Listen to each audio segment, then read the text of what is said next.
Hi everyone, it's Jenny, and in this video I'll be playing the Maryland Junior All-State Bass Clarinet Fast Etude. It's on page 48 of the Advanced Rubank for Clarinet book, and it's just the bottom line. And I will be playing the repeats, and after I play it through, I'll give you some tips on how to practice.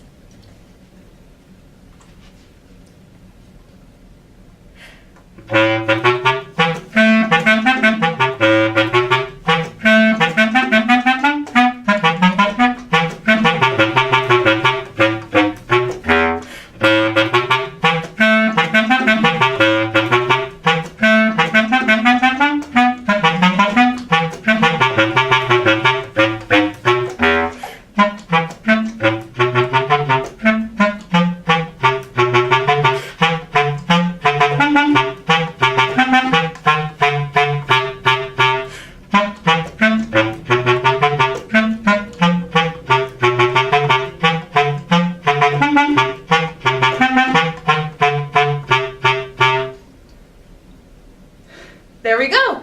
This one's a really fun one to play once you have it. Whew. It takes a little bit of air, as everything does on bass clarinet. So the biggest thing to practice and to notice about this etude is that almost everything is staccato. And we want to be careful with that, because if we play things too short and too separated the entire time through, it will just sound like chicken pecks. So what we want to do is have a little weight to all of our staccatos, especially on bass clarinet. We want to show the judges that we can fill up the instrument, that we can fill up the room. So how we get weight on a staccato is putting a little more air behind it. So I want you to think more separated than short. So instead of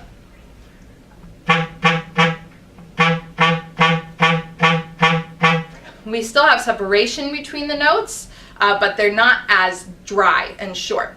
Now, the other thing I want you to look at is that in the first measure and the third measure, the first note, we have a line under the first note. I don't really know how well you can see my finger. It looks like this. And that's called a tenuto.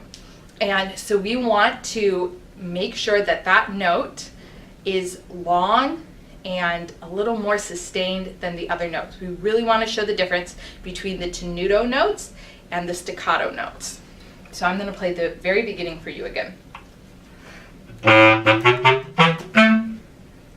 Did you hear a difference? Hopefully you did. Then we get to the second measure, and on beats 2, 3, and 4, we have all eighth notes. And what I want you to think about doing is crescendoing a little bit up to the very top note and then coming away a bit. So it sounds like this.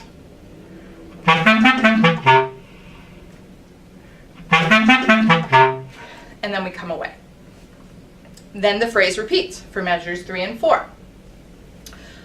What you need to go through and do is mark where your phrases are, because we run the risk, again with the staccatos, of being so short that we don't hear a full phrase and we just hear So most of the time in this piece, our phrases are either 2 measures long or 4 measures long.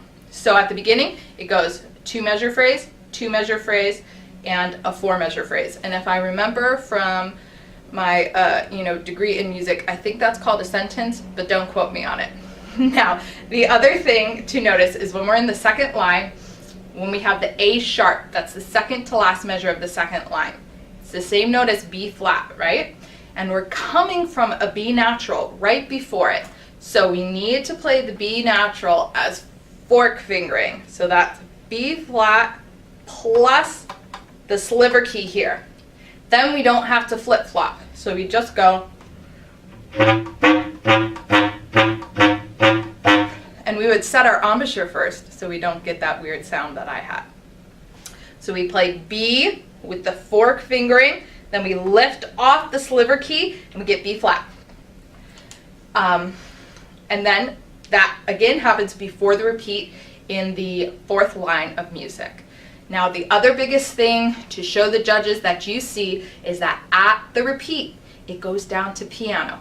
Now don't disappear on us. Remember, we want to show them that we can play the bass clarinet, that we have a lot of sound and can keep going. So think piano plus there, but you really need to show the difference between the piano at the beginning of that repeat, and then we have the crescendo into the last measure. And it goes all the way to forte. So make sure that we can hear the difference between your piano crescendoing all the way up to forte. And I think you guys will do great. Have fun practicing.